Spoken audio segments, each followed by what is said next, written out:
Welcome to this episode of Chattin with Staxx. I'm your host, Bill Staxx, and today I got Anthony Raimondi. What's up, man?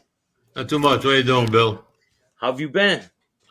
Like that. I just got back out of the hospital again. I was in the hospital last week. I got back out Monday. Yeah, a lot of people have been asking about you, man, and I'm sure they're excited to see you here today. Good to be here. Did you didn't light the cigar yet? I don't smoke them in the house. I smoke outside. I smoke in my car. I smoke outside, but I never smoke in the house. No.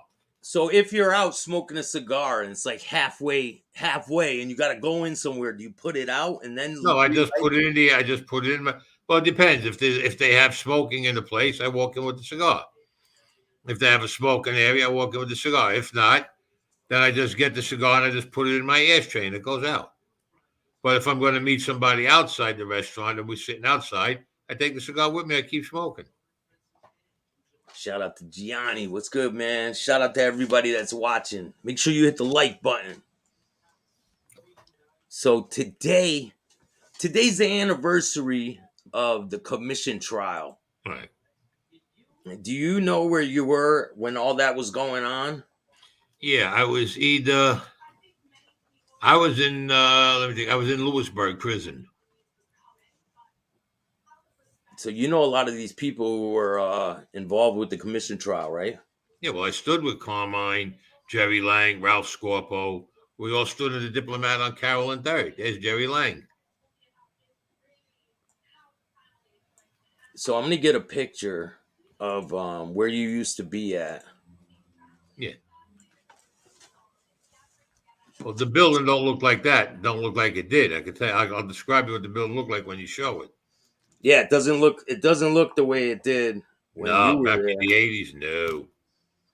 When we all went away, that's how the club closed. You know, the club closed up, and then whoever the landlord was, I don't even remember the guy that had it at the time, he got rid of the building and somebody else bought it, and they made it into a restaurant, then they made it something else. But the building is still there right on the corner of Carroll Street and 3rd Avenue. It just looks different, right? Oh, a hell of a lot different,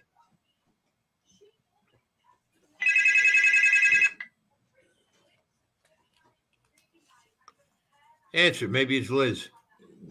Fuck that.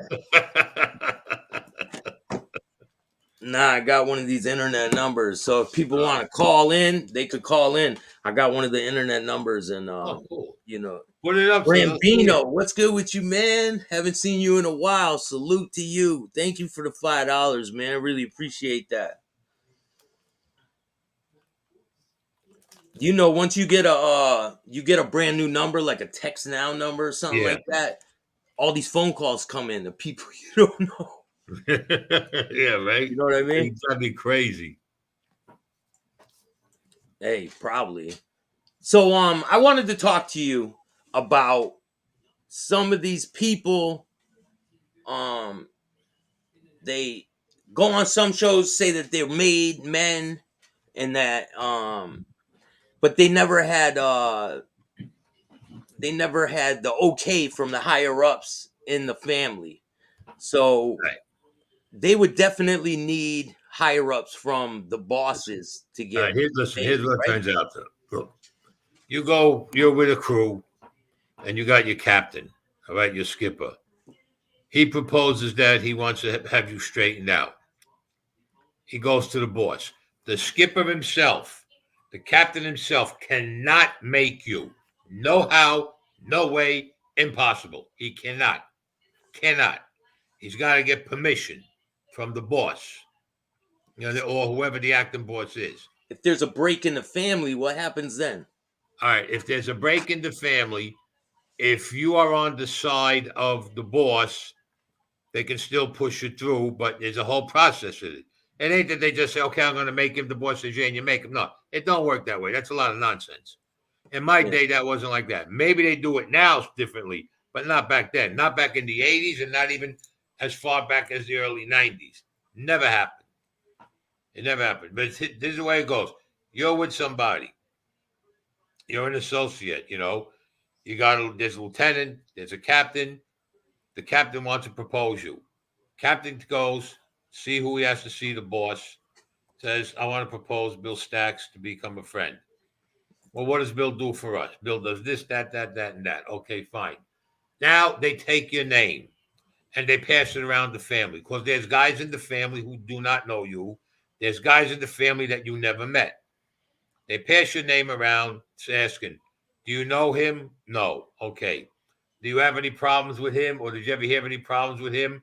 No. Okay. Now the other families have to check. They'll send it to the next family and the next. They'll send each one of the families, the other four families will get your name and they'll ask them, does anybody in your family have a problem with this guy? No. Do they know him? Some guys will say, 90% of them will say no. And if a guy says yes, they'll say, well, what about him? If he gives you a good report, fine. If he gives you a bad report, that's a strike against you. Then it'll go to the next family and the next and the next. But it goes to each one of the families. So they'll ask, is there a problem in your family with this guy? Did anybody in your family or associated with your family have a problem with this guy? The answer comes back, no. Okay. Does anybody know him? No. Okay. So if nobody knows you in all those other families, that's fine. As long as there is no problem with you. Now it goes back to the boss. The boss gets in touch with the skipper and he tells him, nobody in the other families have a problem with him. They don't know him, but nobody's got a problem with him, which that's obvious. That happens. Okay, fine. Does anybody in this family have a problem with him? No. Okay. Does any guy in this family know him? Yeah.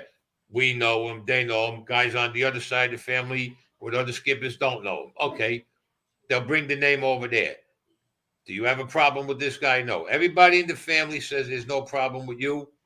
Then the boss will give the okay. And there's only a certain time when they straighten you out. They don't tell you when you're going to get straightened out. The guy would ask you, do you want to get straightened out? Would you like to be a friend here? You tell them yes, fine. Then they pass the name around. They do everything they got to do with it. It comes back that you're clean. No beefs, no problems with you or anybody. Okay, fine. Tells the skipper, kid turns out he's clean. Okay, fine. They arrange it. They never tell you. Now, say Friday night, Saturday night, you always get dressed up and you go out with your skipper or you go out with your lieutenant or somebody. You're always dressed up. All right. So then one night you get dressed up. Yeah, we're going out. Listen, before we go out, we got to make a stop over here. You know what? We're going to get a quick bite to eat. I got to meet somebody. You come with me, and then we're going out. The guy, tell the guy, okay, you'll walk into a place. Yeah, we're going to go sit in the back and eat. You'll walk in, and as soon as you walk in, you'll see the table with everybody at the table.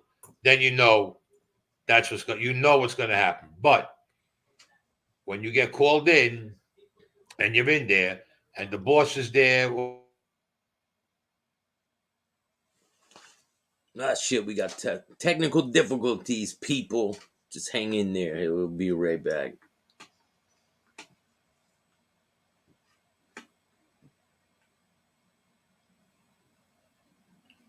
Can you hear me, Anthony?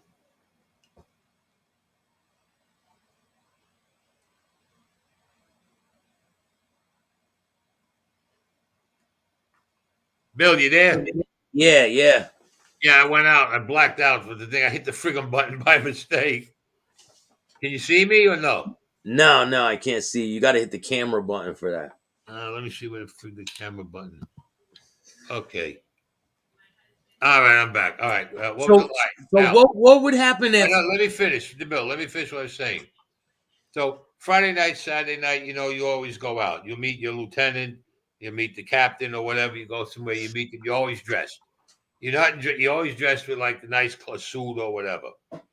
So, like I said, one night you're gonna go out. The guy tells you, "Listen, we're going out. Come with me today. I got to meet somebody. We're gonna grab a bite to eat. Then we're gonna go out." All right, fine.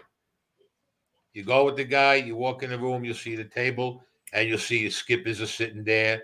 You see maybe the consigliere's there, the boss, underboss, all the guys that are there. When you see that, you know it's either one or two things. Either you're getting made or you're getting killed. One or the other. Now, whether it's the boss, whether it's the consigliere, whether it's the underboss, whether it's the captain, he'll come to you and ask you, do you know why you're here? The smartest answer you can give him is no, you don't know why you're there. You understand? Because you want to show you're showing that you're not a wise guy. Yeah, I know why I'm here. No, that's a bad move. Tell them no, you don't know why you're there. In the head, you know what you're there for, but you tell them no. And they'll ask you if you want to be a friend and so on and so forth. You answer the questions you got to answer, and then you have the ceremony, and then they straighten you out that night. Yo, Tom Jones wants to know, can Anthony explain what a lieutenant is? Is that the second in command to a captain? He's right under the captain. You got basically you got your boss, you got your underboss, you got the consigliere, you got a street boss, you got the top enforcer, which is at the same level as the street boss. You got your captain, your lieutenant, and then your button men. Every family has lieutenants. The guys will say, oh, no, they don't have lieutenants. That's bullshit. Every family has lieutenants that are underneath the captain that report directly to the captain. So anybody who tells you, no, they don't have it, they're full of shit. I can tell you that now. So now what would happen if, because you hear stories about people getting made in prison and near in the bathroom next to a toilet bowl. That's bullshit. I've heard of it done, but guys of my age and the older guys, they don't acknowledge it. They will not acknowledge it. They won't acknowledge it. That's not the way you straighten a guy out. That's a crock of nonsense. Grambino wants to know, Anthony, if you could go back in time and change one thing, what would that be? Oh, that's a good question. What would I change? I don't know. To tell you the truth, I really don't know. I would probably be a little more cautious about who I did business with. This way I didn't get any pinches if I could go to prison. That I could tell you. Yeah, that I can tell you definitely. But otherwise, really, I really can't think. I mean, outside of trying to save my mother and father when they were sick, they died with cancer and heart conditions. I mean, outside that, no, I really, honestly, I can't. I really can't say there was anything that I would change outside of that. Dominico wants to know if you know any Philly guys. No, no. The You only never, guy I knew, never the only been guy I down knew there, from Atlantic Avenue or Atlantic City or anything like that? the only guy I knew from up over there, who came from up in New England, was Little Nicky Scarfo, and in Jersey, I knew the old man Rayo. I was good friends with the old man Rayo because he came out of he operated in North and South Jersey. He was the big boss over there because his nephew, Pete Martell, he went by the name Pete Martell, Petey Matza. His name was Petey Rayo. He was involved with us when we had the stock fraud years ago. And he was the one who turned around to be a rat and ratted on all of us. That's when we took off for Italy. Let me see. Listen, Did you know I've heard Salvi about guys. Testa or Harry Riccobini? Huh? He wants to know if you know Salvi Testa or Harry Riccobini. They're from Philly. No. I know the Riccobonos that were in New York. Grambino says, looking good, Anthony. Cancer is in remission, we hope. I'm still getting treatments, but I'm fighting it. Yeah, it's the treatments are keeping it away. What's been going on, man? You've been doing a lot of interviews and stuff like that? Who, me? Yeah. Yeah, I've been around. Getting them done. But let me tell you, this thing with guys getting made in prison, in the prison bathroom, in the prison closet, to me, that's a lot of bullshit. And a lot of guys who are my age, some are in their, like I'm going to be 69. Guys who are in their 70s will tell you that's full of bullshit. But a lot of times that they're still active in the family, they won't say that because they don't want to offend the so-called guy who had the maid in the prison. You understand? Because you offend him, they get a hot on for you then. And let me tell you, I got a fly in here. I gotta kill that shit, man. You It's disappeared, bothering me. Staxx. Huh? You disappeared. I'm here. Okay.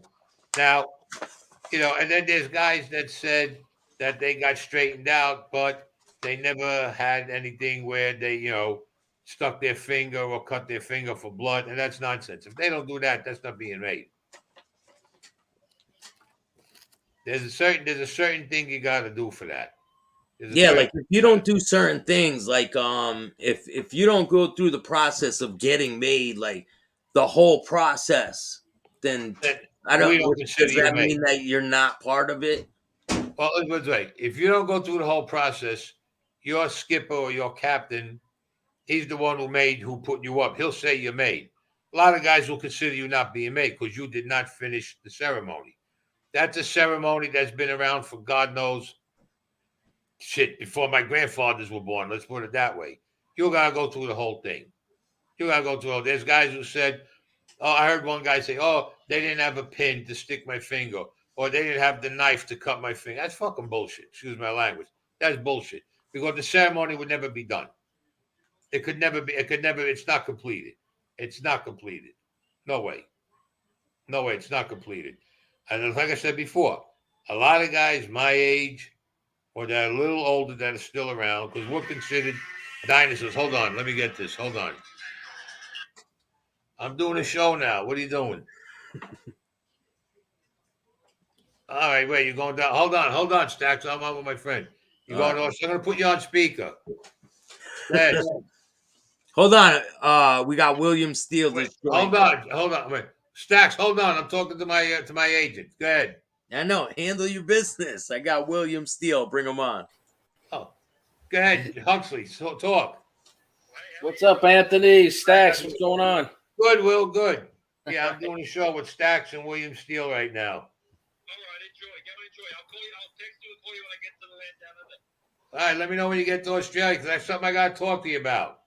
Oh, okay. I'll fucking wait. Well, you should have called me fucking early today. We would have talked about it. Now you catch me in the middle of a freaking show. You keep it up, I'm going to make those kangaroos come after you.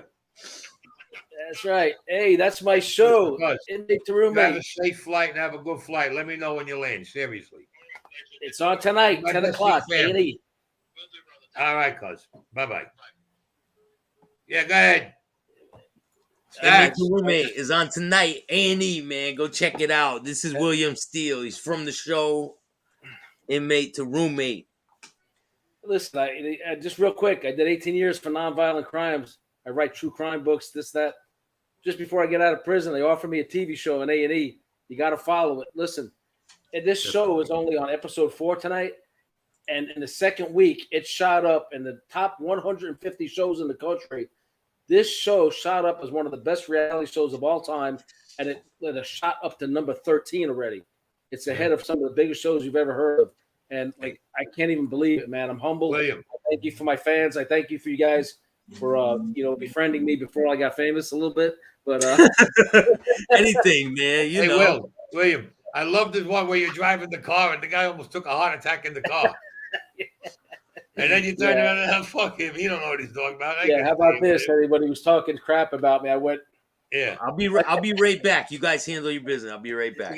The guy's talking to you like you don't know how to drive. You're doing maneuverable driving there. This guy's holding on for dear life. He's having a heart attack, and he says, "Oh, you didn't drive good." Oh, are you kidding me?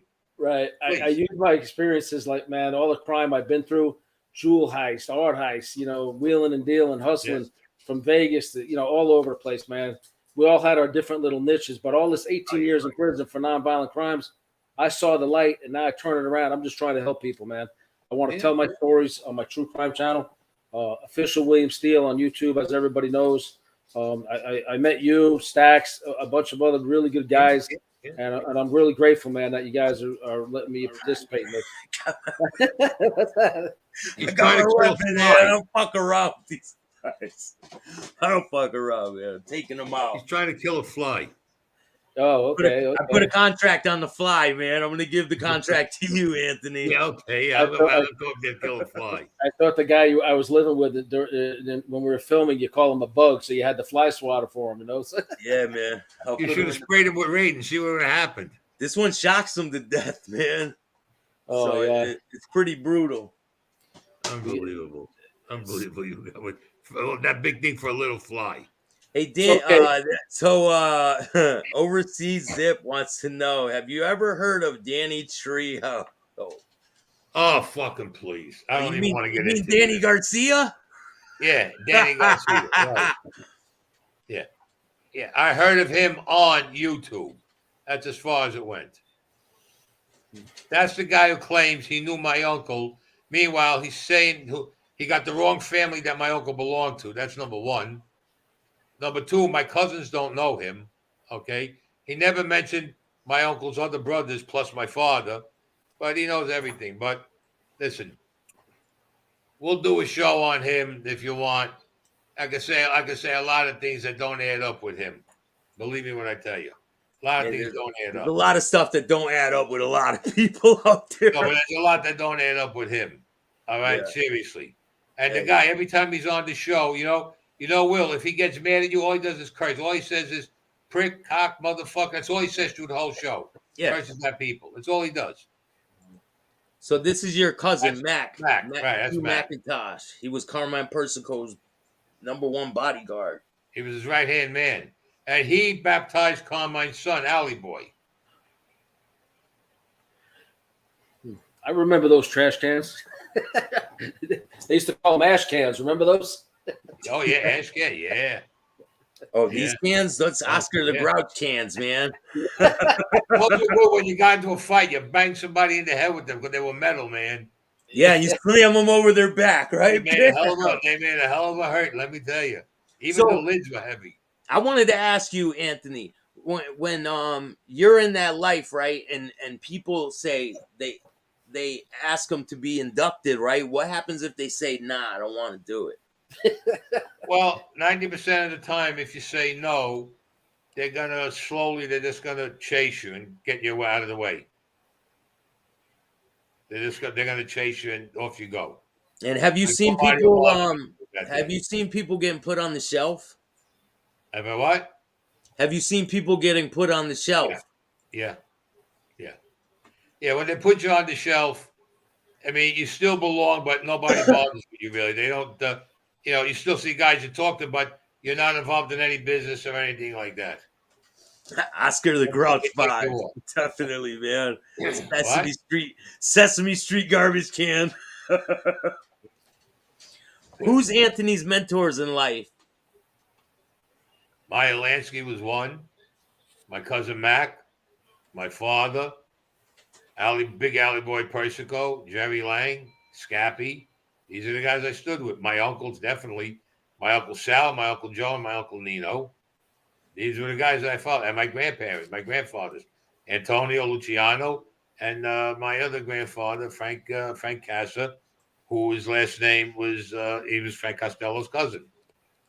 When you were a young kid, what did you want to be in life, man? Did you have aspirations to do something different? No, I wanted to be a gangster. I used to see them. That's what I wanted to be with them. The money they had, the jewelry. They used to park the cars on Baltic Street, which is a one-way up, double and triple park the cars. Cops never bothered them. Cars couldn't get through. People had to back down the block. They wouldn't move for shit. My Let me see if grandfather I could get that had picture. an 8-family house, and there was nothing but family that lived in it. I'm gonna try to get that picture of. Oh, where the diplomat used to be. Yeah, Yeah. You know what makes me laugh, Staxx? it was the one with the girl in it, right? Yeah, the one with the girl walking in it. That was where the diplomat was. All right. Staxx, you know what makes me laugh? All these guys will get on the internet and they'll talk. Oh, Greg Scarpa, you didn't know him, you didn't see him, but bing, ba bang, ba boom. All this stuff, which I did know Greg very well. And I was also at the wake when his brother Sally got killed because Sally got whacked. But yet, one thing, I talk about the diplomat on Carolyn Third. All these know-it-alls. They never talk about the diplomat. They never talk about Big Alley Boy Persico. They don't talk about Jerry Lang. They don't talk about Scappy. They don't talk about Andrew. They don't talk about my cousin Mac. Kakayal, they don't talk about. Tom DeBella, they don't talk about. They don't talk about none of these guys. And these are the guys I always talk about. That was where the diplomat was downstairs. It used to be all white stucco outside. And the entrance was on the side. On 3rd Avenue was the entrance. So this was where it was. Was it a social club or was it like a nightclub? Originally, it was a bar, and then we made it into a social club. It was the Diplomat Social Club. We had a charter. That was a Colombo club. Yeah. And right down the block was Monty's Restaurant. Anthony, has anyone ever backed out of swearing ceremony No, at the last second? Like, No. nah, I don't want to do this. They go to cut their no, fingers. They're no, like, nah, I'm good. I don't like knives. no, I never heard of anybody backing out of that. I never heard of anybody backing out. I would think if somebody's involved as an associate doing favors and doing runaround for so long, that's what they're aspiring to. So they're not going to back out at the last second. So. Exactly. William, when you were in prison, were you around any mob guys? I was around a guy that claimed to be Chin Chigante's son, Frank. I don't know if he was or not. I'm telling you, he looked like a spitting image of him. And he was in for some kind of stuff. He was from New York. We got along great, but he said that the Chin was his father. I don't know. I listen, I'm from Brooklyn. I didn't hang out with a lot of mobsters. I witnessed a couple of murders and stuff, and growing up in Brooklyn and Gravesend, Bensonhurst, and but I knew a lot of guys. But because I was a jewel and art thief, no offense to you guys in the organized crime genre, but I tried to distance myself because I didn't want to open a safe and have everything stolen from me or catch one in the back of the head, So I was my neighborhood, I knew everybody. Some of the guys knew me and offered to put me on jobs and everything. And I'm like, no, I find my own, or I would go to Florida and do them, or Vegas or California. But so I don't know who his family is. I'm trying to think. There was another guy, Mikey Blue Eyes. He was from some Jersey family. I just don't know. Mikey Blue Eyes. Trafficante family. Who? The Trafficante family. I don't know. I'm sure I was around a bunch of them, man. When I did time in Florida, I associate with other people from New York or from South America. I didn't associate with a lot of people that were from there. Did time in New York, and usually I just would hang out with people from the neighborhood. But like I said, I was never like really hang around for organized crime at all. It was all over my neighborhood. I mean, you know how it is in Gravesend and Bensonhurst. Oh yeah. So I never got into that. I don't know if you remember, Anthony. There was a school that was advertised all the time, 70s and 80s, the New York School of Locksmithing. Yeah, sure. I graduated top of my class there. Let me put it to you that way. And they had locksmithing, right. Of course. So they had an alarm component and they had a safe and vault technician. I took them all. I opened an alarm company. I went bad and I started doing heists all around the country, just pretty much most of them by myself. I would pose as. Did you do heists on stuff that you were doing jobs for? Like you're doing very, very rarely. Like when I first started, I worked for a place in Manhattan. It was on Church Street, across the street from the World Trade Center, and up the block a little bit. Remember the Odd Lot right there? Years ago, across the street was Atlas Locksmith. I worked for him for years, and I did Master King in the World Trade Center for Dean Witter Rentals. Wow. They had 2 or 3 floors. I did all their Master King years before 9/11, and I did a lot of alarm systems and 1 Center Street locks, a gun store downtown. I forget the name of the street. So when I started using a lot of coke, and I was hanging out with this guy named Buttons. I don't know if you know Buttons, Anthony. He's in prison in New York. Anyway, I know Buttons Guarino when he was around. No, not him. But this is Stanley Malott. He was man. He killed so many people, man. He was like a loose cannon, but. He was my friend for a while, but his mother used to warn me, Billy, you're a nice guy. You're good at what you do. As soon as you have like $1 million in front of my son, he's going to kill you. He's going to take it all. His own mother used to warn me, But wow. So I would hang out with people like him. It was good to know him, but if he got pissed off at you, you didn't want to know him, if you know what I mean. Yeah, exactly. He was a loose cannon. But, so I knew him, and so we did a few heists of places that I had installed in. But that was very, very rare. What I normally would do is I used to work for Century 21 Real Estate in New York for a few years. And what I would do is, always be well dressed. And, I didn't have all this jewelry on. I would put a wedding band and a nice watch, and that's about it. Have my nails done all the time. And I would go pose as Donna Karen's brother, the fashion designer. Oh, wow. And I would go see houses in South Florida and California saying that my sister was looking for a house on the water, a gated community, $3 to $6 million range, blah, blah, blah. And I'm working with these inexperienced realtors, and they would show me these homes all over the place. And I had a dossier. So because I know alarm systems, I know, if there's a recessed magnet or is a Colorado Optics infrared or a Demco panel or an APCO panel, whatever they were. And as we walk through the house, sometimes I would come back, as this is the days before cell phones, before the smartphones, you had the cameras, whatever. And I would say, hey, do you mind if I bring a camera and film it? My sister's doing a fashion show in Italy, and she wants me to film it as I go through and send her the videos, and we'll make an offer. But as I do this, can you open all the doors and closets, because we're going to come in, renovate the whole place, and she's going to design it her way. Well, I would do that, so they would open all the doors, and I could see the alarm panels, maybe the safes. Right. I could look for hidden things, and it would give me alternate ways to get in later. And I would have what they gave me back in those days was a colored brochure of these mansions, pictures from every angle, floor plans. Yeah, and they're all loaded with stuff, right? Like the people are living there, or live when they're living there. I usually hit them before they had a chance to move, maybe like a month or two after I saw it, I'd go hit it. But so like I'd go in the garage, this could be a 6-car garage, and there's always a door going out to the side yard. And a lot of times that's the easiest place to get in, because that would usually have what they call a central recessed magnet about the size of your finger. And they drill a hole and they recess it and they run the wires up into the attic or whatever. And so what I would do, I'd have the realtor open that, walk out ahead of me, and I would take my car keys and I would mark it outside right where that magnet was. So when I was going to break in, I would drill above that magnet, snake the wires out, short them out, pick that lock going through the garage. I would then drop the staircase down in the garage, go into the house, follow the wire harness to a closet where the alarm panel was, kick down the sheetrock into that closet, and disable the whole panel. But that was just one of the ways, but there was many different ways. But me being able to get in there beforehand enabled me to mark it outside right where that magnet was when the realtor wasn't paying attention to me. Yeah, but so you going there, right? And like casing the joint, kind of, wouldn't they kind of remember who you were? Like, this dude was doing this? Because I usually had a story for them, and sometimes they wanted to sign a guest board, and I wouldn't even put my palm on it. I would just scribble when they weren't looking, just bullshit, and give them a fake name. My name is Bill Karen. My sister's Donna Karen. They all heard of the fashion designer. They don't know who her family members are.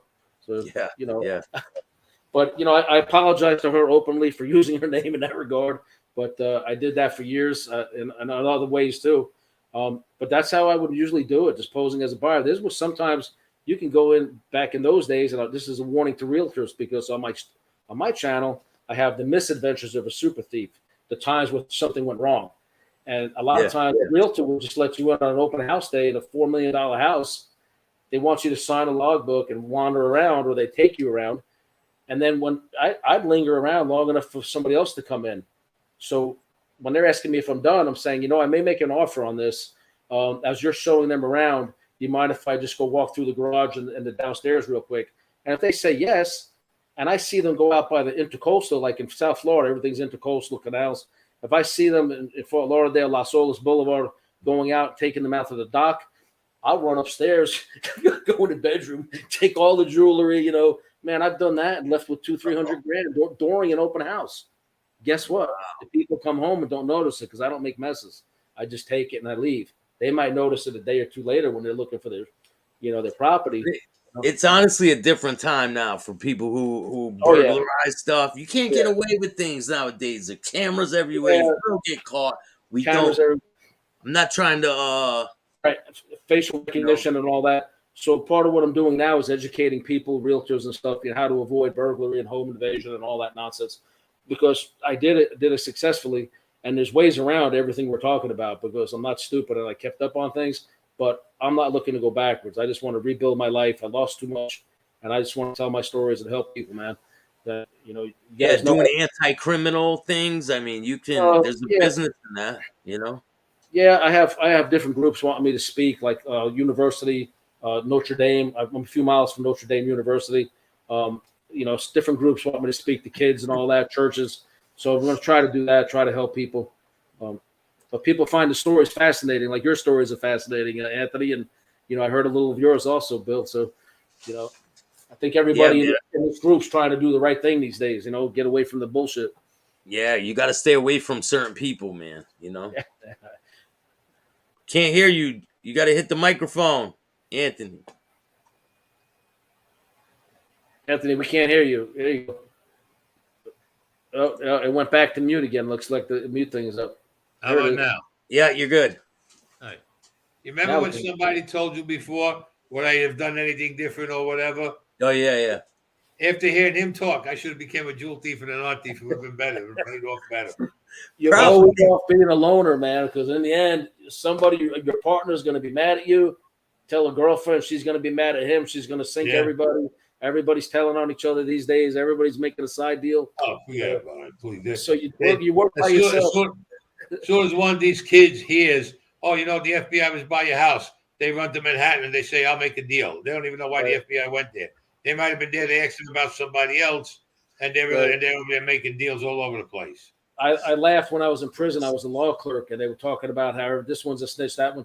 It's usually the head of the gangs, right? What I noticed anyway, and no disrespect to any gang members out there, but what I've noticed is they're cutting all the deals while they're getting underlings to do their dirty work, and they're getting witness protection or taking off across country and leaving everybody else to hold the bag. I've seen it a million times. You see the gang leaders in prison meeting with the prison investigators more than anybody else, and they'll say, "Oh, somebody's telling on me." But whatever they know about somebody they don't like, all of a sudden they get hit. So ain't nobody's telling except for these same leaders that want to be all that. And it's just a weird thing, man. I'm observing this, and I'm not stupid, man. I'm from the streets of New York, and I see it playing out in every prison system I've been in. I said, you're not fooling somebody like me, man. I know what you're doing in that office. You can't con artists, man. You can't. You can't con I remember I did time in New York. The rule was if you were even talking to the officers, you better not be in there alone. Don't be alone. You have to be with somebody by your side to hear what you're saying. It just eliminates any suspicion, or if something goes down, you don't get the blame and all that nonsense. Please. But it's just crazy. Like when I was a law clerk, guys would say, hey, like I had guys that were so hardcore get to me later and say, hey, New York, if I tell you my situation, you're not going to tell anybody, right? Look, I cut a deal, testify against my co-defendant, and I got screwed. I didn't get the deal. How can I go after the cops and the prosecutor now? And I'm like, aren't you this hardcore guy in the yard? Everybody else is a snitch, and that you put your co-defendant in front. Now he wants them to honor the deal. I've heard. Even if somebody testifies for the defense, are they considered a rat? No, I wouldn't say so. Did you testify for who? The defense. Like, I'll give you an example. If you were being framed for murder and I knew about it, would you want me to come forward? Of course. Right. Testifying on the stand, if he's a criminal, it's rat. Yeah, but he's not ratting on anybody, though. He's just saying that he knows that I didn't do it. Yeah, but it's still testifying, right?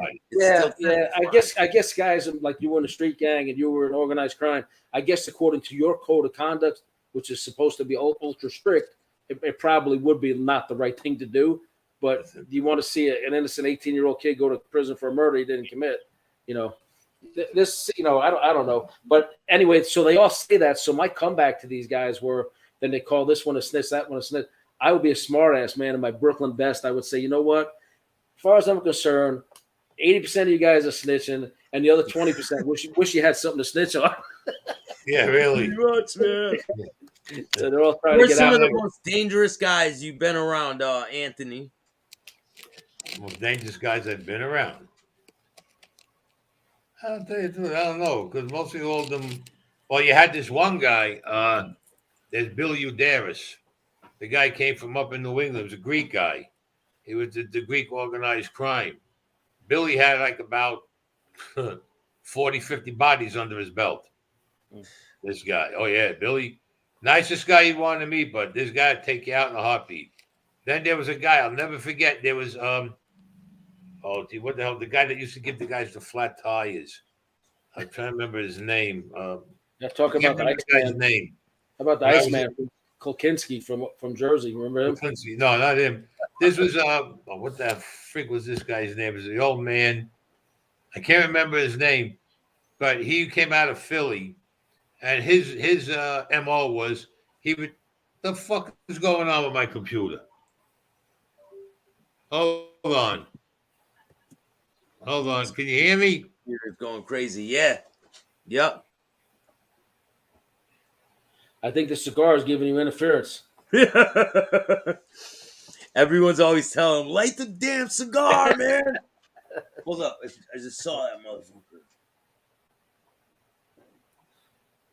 It's hiding, man. Hey, what kind of program do you use for that backdrop there, Staxx? What's it called? I like that. StreamYard. And it has that to choose from?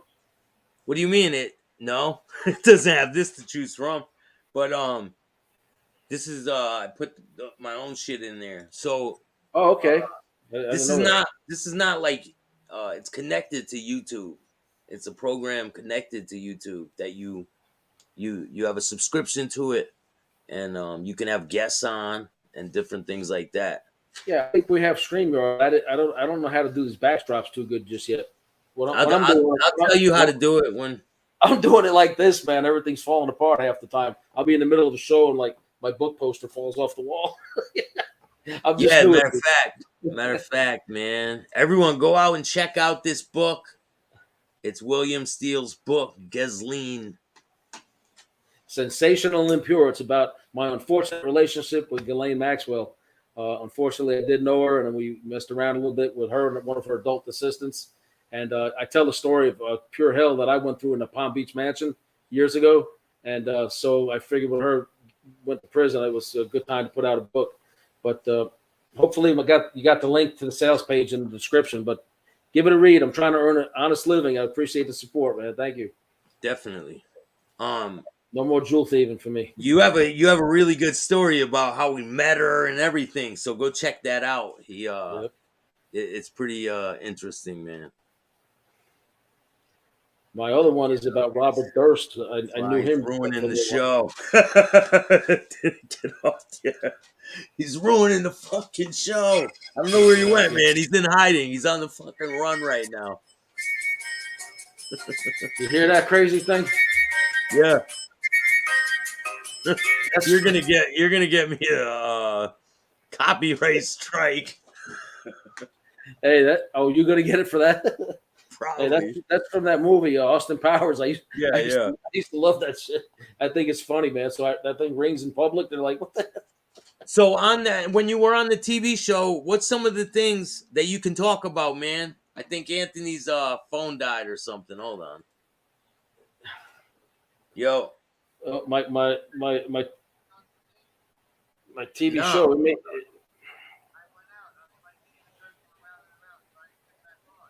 So just go out and then come back in. Go out and come back in. I think he's got to collect call from a correctional institution. Here, I'll just click the link again. All right. Later. All right, he'll be right back. So see that? That's that's on YouTube, right? Hashtag inmate to roommate. That's me right there. The first thing that pops up, right? The whole freaking thing. You got another one, me there. That's me there again. Yeah. I can't even believe this freaking publicity I'm getting. This thing's like blowing up. I'm barely ready for it because I'm getting offers now, like to be an influencer and like do marketing deals with people. I'm back. I'm getting crazy. Well, good thing you got rid of the schemers and scammers before all the big things started to happen, man, because oh my God, you don't need no part of that. No, I'm trying to do this right, you know. So, William, what was your biggest jewelry heist and where was it?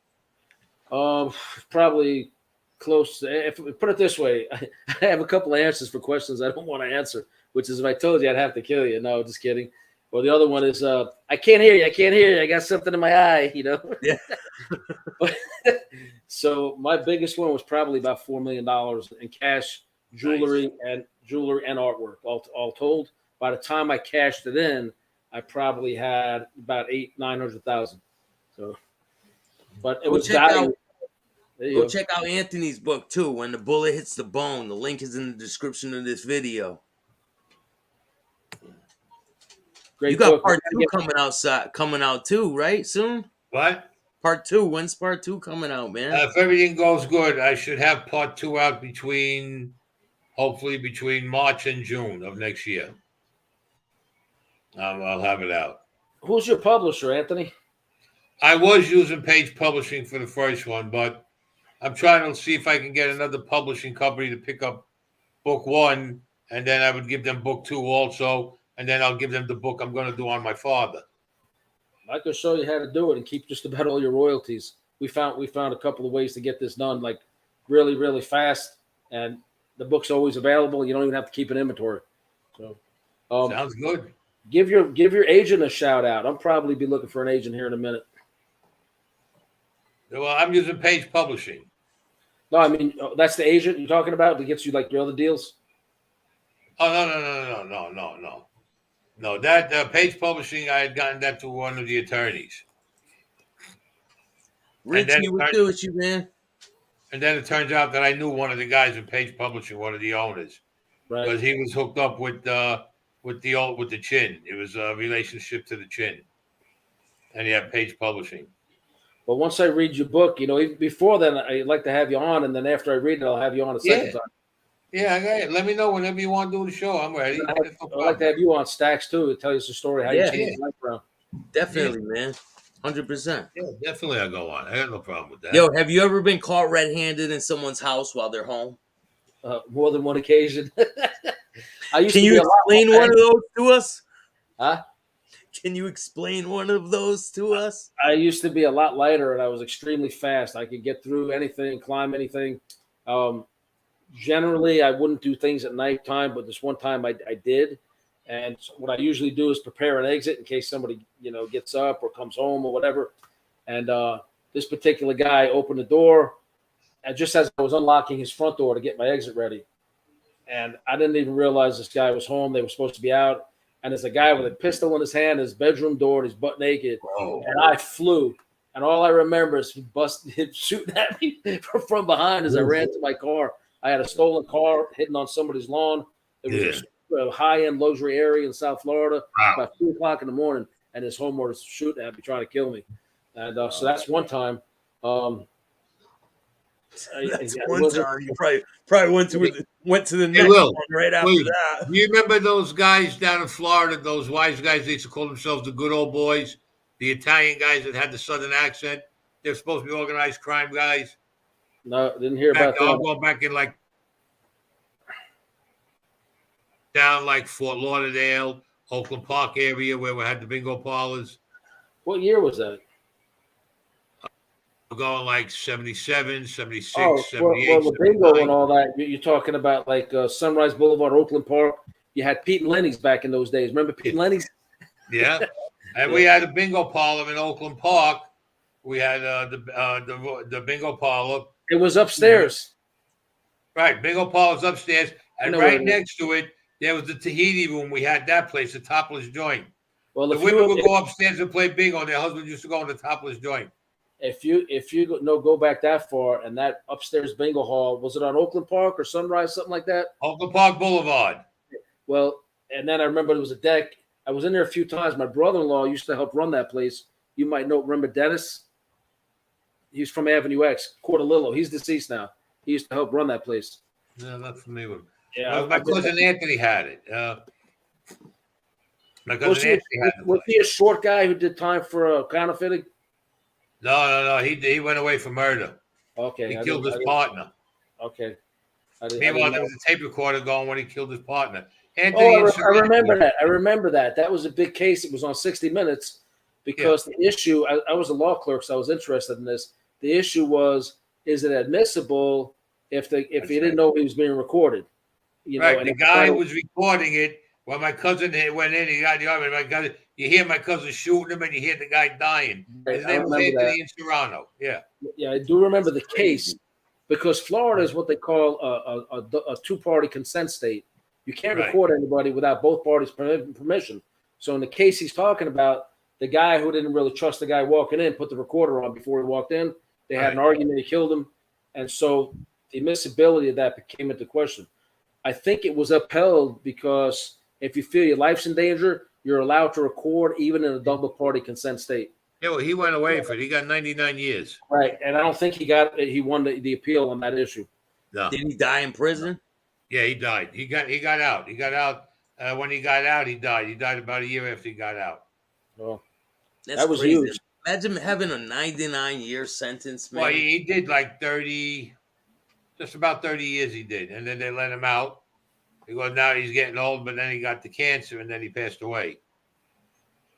What year did he ultimately get out? Because that was like an early '80s case, I think, mid '80s. No. That case started in the 70s. That was in Wow. 70. I tell you right now, it was 70.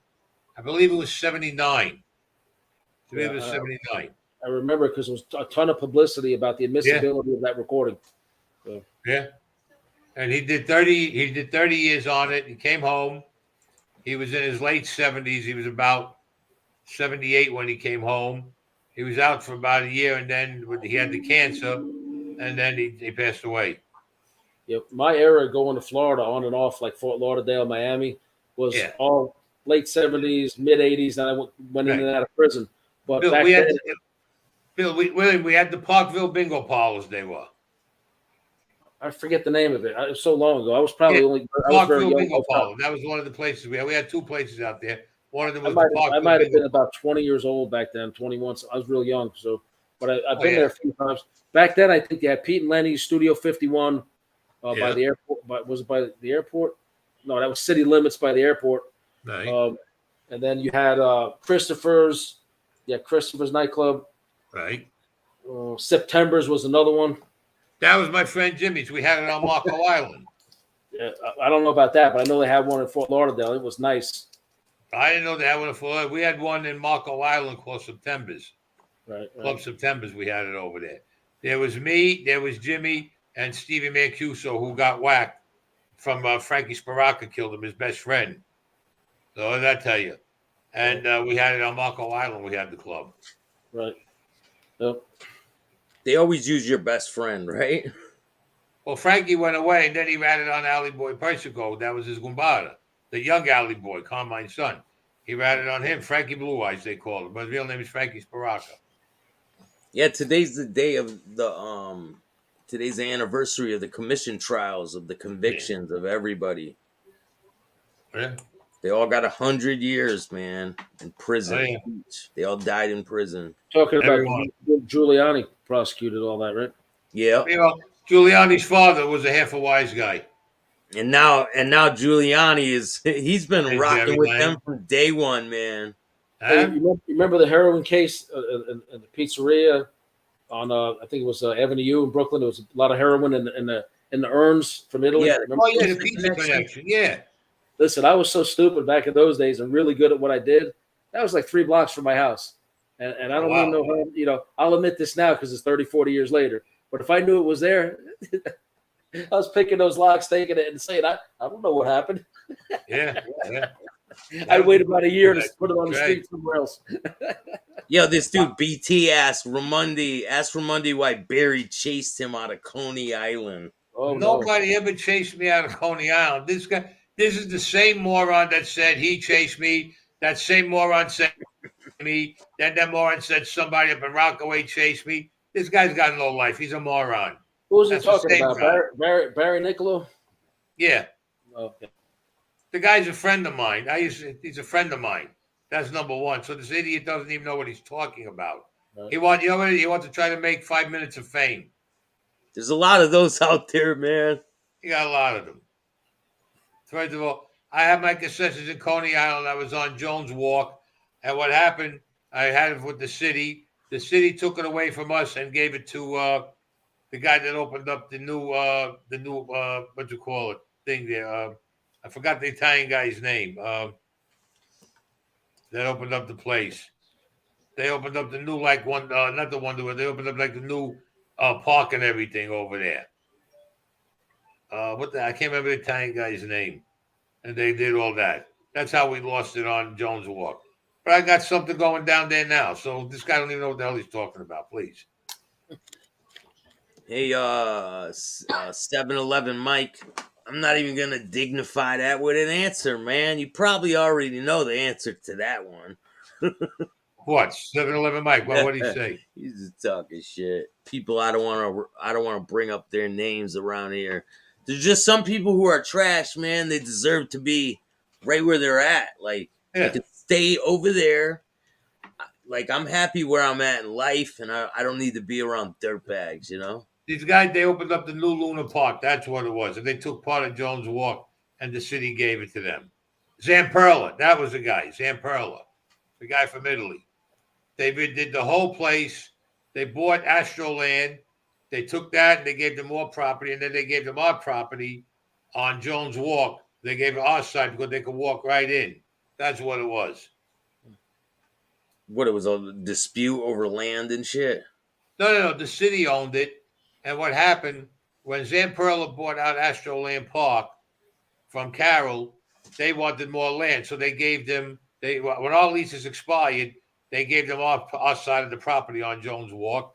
Then they gave them stuff up on the boardwalk. Then what they tried to do, Dennis and Steve have Dino's Wonder Wheel Park.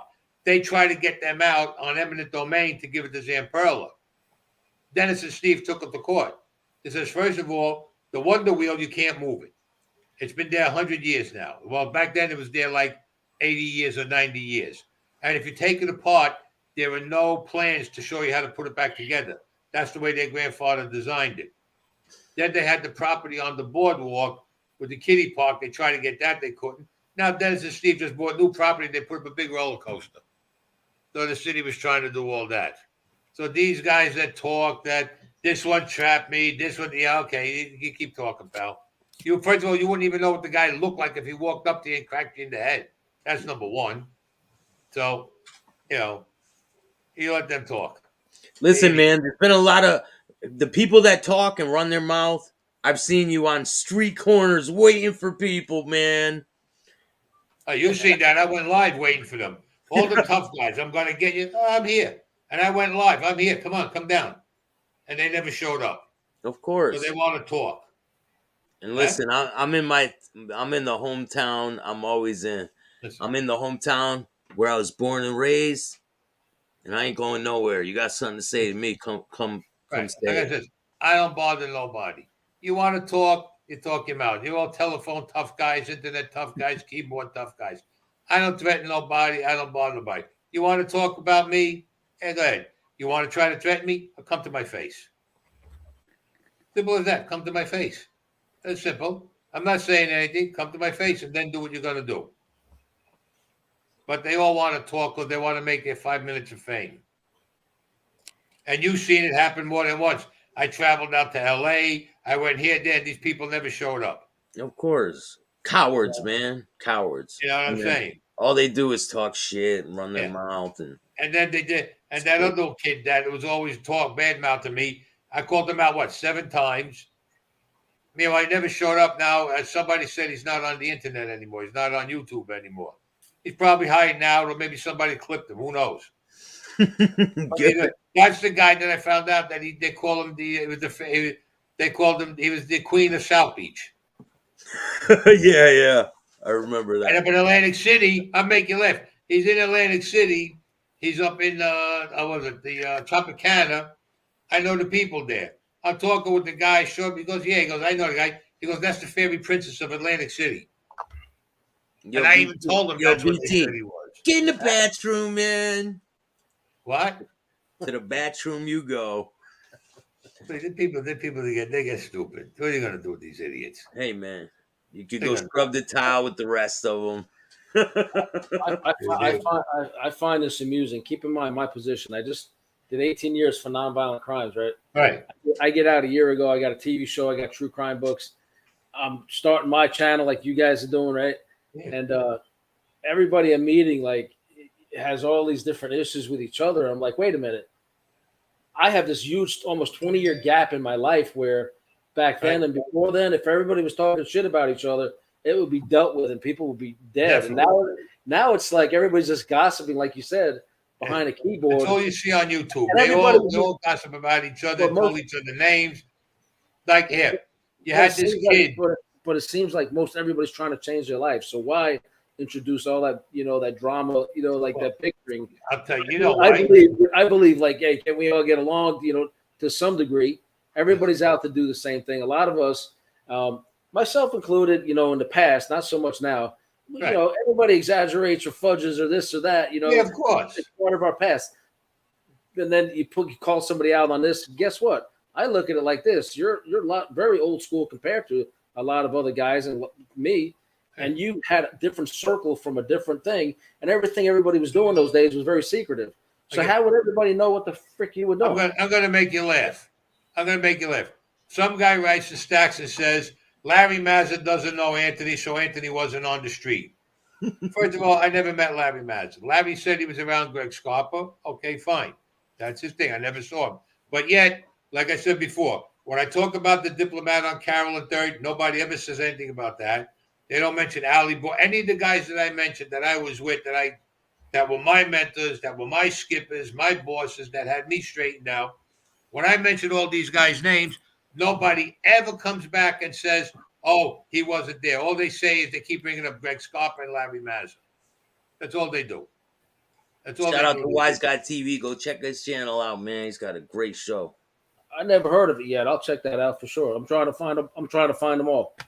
Listen, there's a lot of people on here who are they're just like, I don't care how many views I would get for even associating with them. I just don't want nothing to do with them. I don't even give a shit. They all got to try. Listen, stay way over there. Staxx. Here, you had this one kid, Steve Anston, bad-mouthed me all over the place about my military record and everything. Meanwhile, he's behind the screen, a black screen that you don't see him. Behind the screen that you know, black screen. So what do? He said, oh, I'm with the Guardians of the Green Beret. And Staxx will tell you, I called out the Guardians of the Green Beret a minimum 7 times. I says, I want your top guy and his number one boy come and meet me. I'll come and meet you anywhere. I had guys from Australia when I was doing the show from Australia. They called him out. Called him out. Chip called him out also on Crime and Entertainment. They never answered. You know what? They don't have a physical address. They don't got a phone number. It's on the internet. They're a friggin' neo-Nazi group. They're a bunch of cowards. They want to talk about people that they don't know anything because it makes them feel good. Please, they're idiots. So, what's your plans for the future, Anthony and Bill?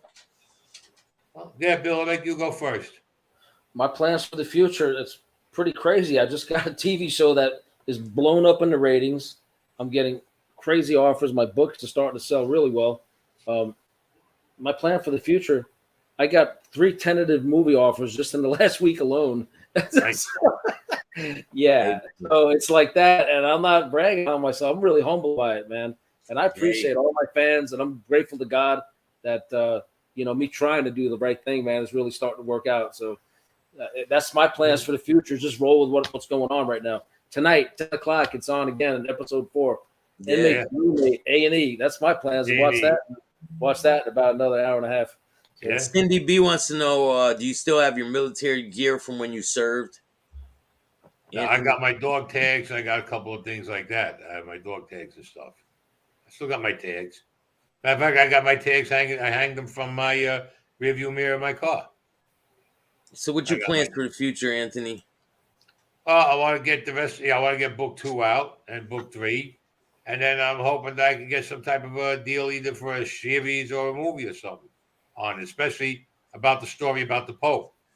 Yeah, a lot of people are interested in that, man. I saw a bunch of different articles from, there was one in the New York Post. There was one all about you. Yeah, I saw that the other day.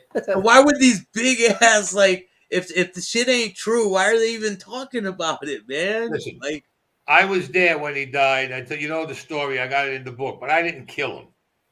I think a lot of people try to twist the story. Yeah, everybody keeps trying to twist the story and say, oh, he said he killed the Pope. I never said I killed the Pope. Evidently, these people never read the book. They never heard my podcast. Then, like when I talk about Sally Burns, they keep saying, oh, he killed Sally Burns. He's lying. I said it was Sally Burns' cousin. The kid was named Sally Burns. So I said, oh, Salvatore Granello. Says, oh, they don't name them after that. In an Italian family, you got a bunch of Anthony's, Carmine, Sally's, Joey's. I mean, come on. How dumb can you be that you don't know this? So basically, you mentioned some things. They take it out of context and said that you said. Totally. So let me ask you a question, Anthony. Anthony, are you alibied for today? You've been home all day, right? Yeah. Because the Queen died today. They're not going to blame you for that, right? Yeah. Yeah. Well, watch. You know what's going to happen? Some guy's going to pick it up and say, Anthony said he killed the Queen. Watch. Yeah, someone said that, man. They said, did Anthony have something to do with the Queen dying? Oh shit! Some idiot's gonna say that. God bless the Queen, but and her kids are suffering right now. But you know her This son's is Sally Grinnell. That was Sally Burns. Sally Granello. This was Sally Burns. Salvatore Granello. He was a pervert. Is exactly what he was. He looks The like Genovese was protecting him. He was a fucking degenerate. He liked young girls. And in prison, all those guys are sitting around playing Dungeons and Dragons and checking in. Yeah, really. Yeah. Yeah. Yeah. They love that game. They love that game. After Vito Genovese died, they killed Sally Burns, Frankie Burns, and Jimmy Burns. They were two brothers and a cousin. Then they whacked out Sally Burns' son. I clipped the nephew that time when I had the problem. They were trying to get rid of the whole family after the old man Genovese died. Where can they find your show, the Enforcer podcast, Anthony? What? Where can they find your show, the Enforcer podcast? It's on Amazon. It's on iTunes. It's on Spotify. It's free. They can listen. There's 10 episodes. Wise Guy TV says, I listened to the whole podcast. True or not, it was a great story. Thank you. It was, man. You can't beat it, bro. You can't, Listen, in part 2 of my book, I'm getting into more about the assassination of the Pope because now I'm putting the names in of there was the chief of police, the mayor, the carbonaras, the cops, and everybody else who was involved. Because when I did the book, they said, don't do the whole story about the Pope in book 1. Save some of it for book 2. And then in book 2, I also put in when, after Lufthansa, who fenced off the jewel, like how Maya fenced it off, where he brought it, the bearer bonds that were brought, where they were brought to, that Maya had all that done. I named all the places where they're there because they told me, don't go into the whole thing about Lufthansa either. it's called The Enforcer, right? Your podcast? Yeah. But see, when I try to tell everybody, I was pulled in on Lufthansa quite a few times. About not money, about 18 times. All right? Now, the FBI has a report of Meyer Lansky being in Brooklyn in 1978 3 times. And in the car, there's me, him, my cousin Mac, and Jimmy Burke. Jimmy the Gent. Jimmy Burke. 3 times. When my ghostwriter was doing it, she looked into that first. When she found that out, then she says, I'll do the book. You tell the truth, because she got the information from the feds. But yet the score still went off. You know what I'm saying? Maybe they wanted it to go off. Who the hell knows? But it still went off with that deal. It still went off. But the thing what I was trying to say is time passed. Statute of limitations is gone. That's it. Statute of limitations is dead. You can't bother with nobody with that. The only thing there is no statute of limitations on is on murder. No matter what. If you kill somebody and 60 years from now you say, oh, yeah, I killed that guy, they will arrest you and charge you with the guy's murder. That's the only thing there's no statute of limitations on. That goes to one of the questions I asked you the other day. I said, what's one of the stupidest questions an interviewer ever asked you? Remember that? Yeah, really? Oh, yeah, if I ever killed it. That was Vlad TV. How many men did you kill or who did you kill? I looked, I said, you think I'm fucking stupid? Hey, Angry Sid, peace out. To the bathroom you go, bro. I told him, I said, if I ever killed somebody, if I killed somebody outside of the problem that I had with Sally Burns, the kid, or when I was overseas, I would have to be a moron to turn around and say that. If I killed anybody, I said. And he knew I got a little pissed with him, Vlad, with that. They try to bait you sometimes in some of these interviews, and they try to suck information out of you to see. Look, Vlad was doing his job. It wasn't a bad interview with him. Danny says, I love your show, brother. God bless you and your family. Thank you, man. I appreciate you. Well, thank you guys for joining me tonight, man. This is Danny, some other guy. Oh, I thought maybe Danny Trio said it to you. Nah, I don't know him. I don't want no association with none of them people. None of them. I believe you. None of them. You're 100% right with that. Yeah, man. Trash hangs around with trash, and they could all be together. Goodbye. It's all good. But, yo, thank you guys for joining me tonight, man. I really appreciate it. And you guys are welcome back here anytime. And cool. Look forward to the future. Thanks, so talk to you soon. Make sure you guys hit the like, subscribe, and notification bell so you can get my videos every time they drop. and go check out these guys' books. William Steele with Gazline. There's a link in the description of this video. And check out When the Bullet Hits the Bone by Anthony Salvatore Luciano Raimondi. Peace, everybody. All right. Take care, gentlemen. Good See seeing you you. tonight.